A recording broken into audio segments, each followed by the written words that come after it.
Hello all of the boys and cuties. Welcome to this course of Android development. Here in this course you will get to learn all of the basic fundamental of Android development, and we will create our own Android app, and we make our own projects also.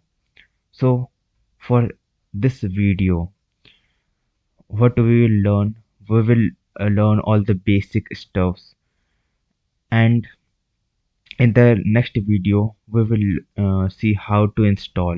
So for this video we will see how to use these videos. I mean, everyone just say you watch that video, watch those videos, but no one will tell you how to use these videos to learn all the stuffs in minimum times with maximum capacity. So the basic and the first step is that, firstly, watch the tutorial with full concentration. I mean full concentration. If you want to learn Android development, your concentration must be fully focused.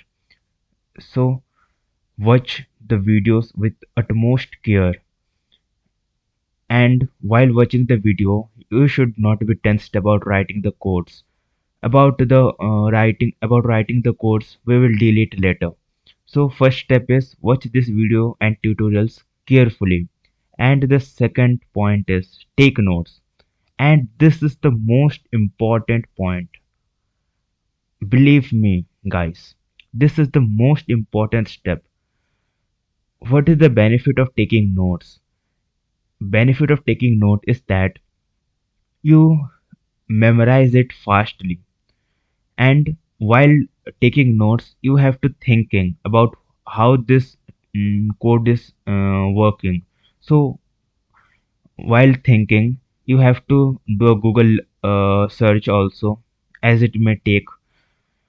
So taking notes is very important. So make a specific register or a copy, or you can make your notes in your computer also in Notion app, as many of you use also, I guess. So take note. First step is take note, make a copy or use Notion. And the third step is that after completely watch the video, try to implement what you learn. Now the coding part comes. First you watch the video with utmost care and complete focus, then and in those video you learn all the basic stuffs what I am try to teaching. And then after completing the video, try to implement those steps, those concepts by your own. And if you forgot, or if you misjudge something, then you can come back to the video or refer any other material as you are in, as you are favorable with. So writing of code is the second most priority. First, make notes. It is the first priority, and then after completing the video, make completing the video, write the code. And the fourth point is that if you get stuck, refer back to the tutorial. Now, if you while writing the code, if you get stuck, hassle freely, refer to the video, or you can Google search also. If you get any error, try to solve the error as within yourself, and I will give you some hints how to resolve error in the upcoming part. So let's go. Now, what is programming language? As we want to develop a Android app, so we have to learn a basic programming language. Okay, so what is a programming language will be your most concerned question. So programming language is a language of a computer. It is a way to communicate to a computer, as you communicate to your friend with the exchange of words in English, in Hindi, in Japanese, in any language, or as you preferred. So it is the exchange of words between computers. So programming language we can say that it is a language of computer. Okay. And the second point is that it is a way of commanding computer. And by using programming language, we generally command the computer. We give tasks to the computer that it should be performed. Okay, then the third point is that they do exactly what we tell to them. So with the help of programming language, we are communicating to the computer to tell what the computer have to do. Okay, so let's go ahead. And as you see, there's a many, I mean a lot of programming language available in the current market. Java, Python, C, C++, Ruby, Perl, PHP, JavaScript. I mean hell lot of languages available. So why so many languages? It it should be there. It should be so that one language they made and we will use them in every places. But it is not possible.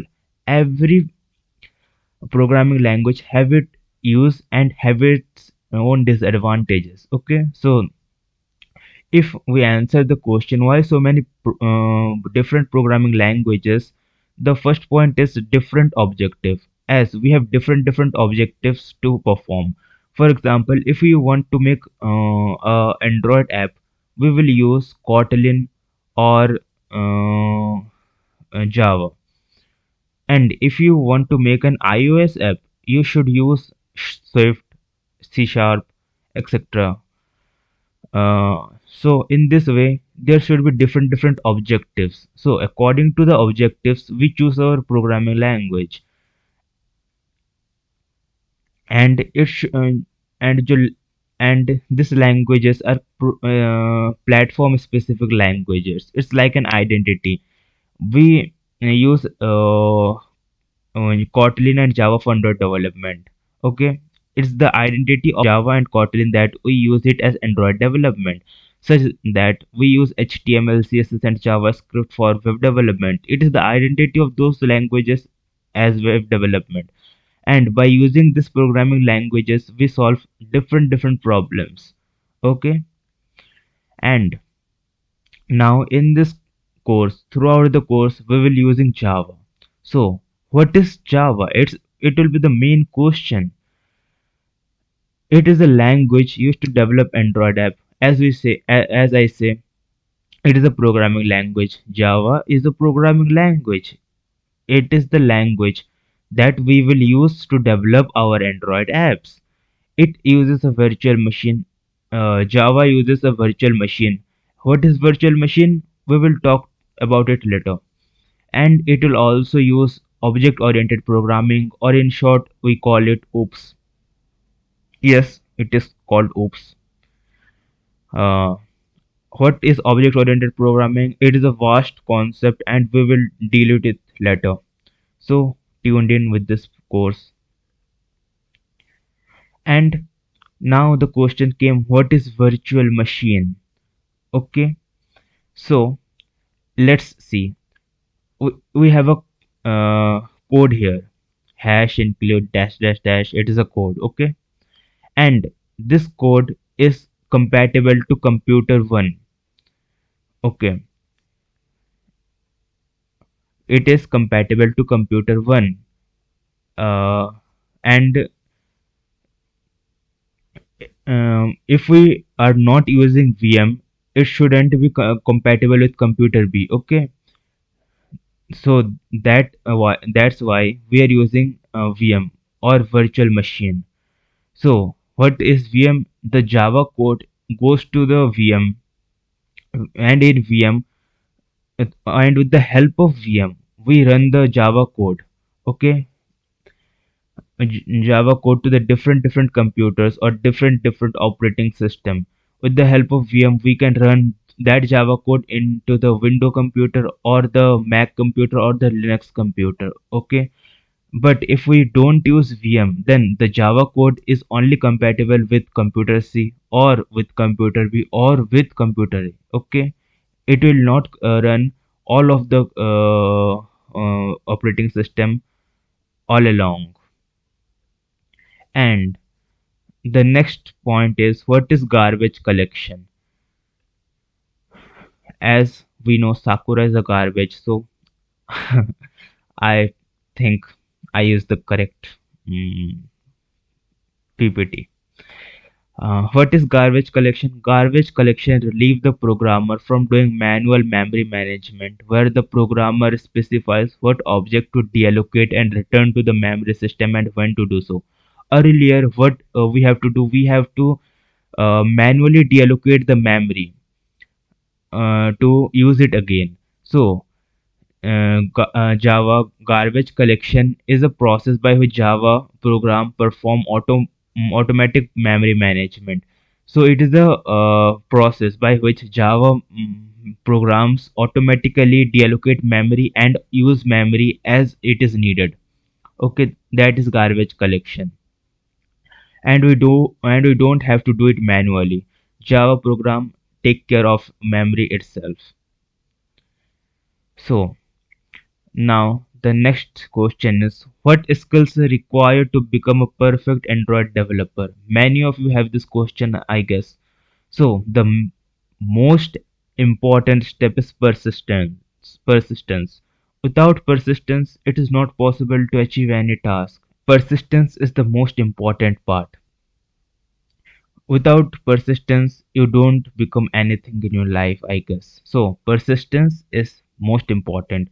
And second is trust the process. You have to trust the process. Someday you feel low, you think that I don't able to achieve that, or I am not able to do that stuff, do this stuff, and someday it will come that you will become highly motivated. So you have to trust the process. Third point is that have fun learning new things, as learning have no ages. You have to learn everything. Every new day you have to learn something, something, something. So you should have to enjoy learning. And the fourth step is that ability to use pen and paper. In the coding or in programming or in IT sector, it is the most underdog technique. It is that you have to dry run the code before implement it. So for thinking part you have to use pen and paper. I generally prefer pen and paper. If you have any other options you can take, you can use it properly. And the most important question is system requirement. I heard many questions that is my system compatible with the Android development, or so, or that, many questions. So what is the system requirement for using Android Studio? So the system requirement of using Android development is that you should have a computer. Okay, you should have a computer. Without computer you can't do anything. So it should be Windows computer, Mac computer, or Linux computer. Everything is compatible. You can use Android Studio in any of the operating system. Okay. And the second point is that at least 4 GB of RAM. If you have at least 4 GB of RAM, then you can make your mobile phone as AVD, and we can talk it about it later and how to set up it. And if you have 8 GB or above, then it's good. It's well and good. So at least 4 GB of RAM is required. And third point is that whatever computer you already have is fine. You don't have to take tension of the resources. You are enough privileged. So what your computer have is already fine. You can easily start with it. And the most important question is how to resolve error. And believe me guys, believe me, it is the most important part in your Android development journey. Throughout the playlist, throughout the course, you will face. I I am 100% sure that you will face errors. So it is the most underrated skills is to how to resolve error by your own. So first is inspect your code. Thoroughly check out your code. If there is any syntax error or something else, you can deal with it. First step is that inspect your code. It is very important. You have to inspect your code fully. And second is that use Google search. So in this step, what you can do, firstly copy the error you get, and after that you paste it on the Google. And I am 100%, I mean 95 to 100% sure is that the answer will be available at Stack Overflow. I mean 100% available. It is very rarely chance is that you couldn't find it. So there should be some forum site. You can easily put your questions there, and it will and some folks or some colleagues generally answer you in few days. The third point is ask question in forum site, as I can as I say you now. And most important site you can visit throughout the journey is Stack Overflow. And the fourth point is that high probability is that the solution of a problem is already asked by another person. As I said, it is highly probable that your question is already asked by any other person in Stack Overflow. Okay, so this is the point you have to remember to resolve your error. So that's all. Have a nice day, or have a nice sleep. Good night, good morning, good day, whatever. So that's all for this video.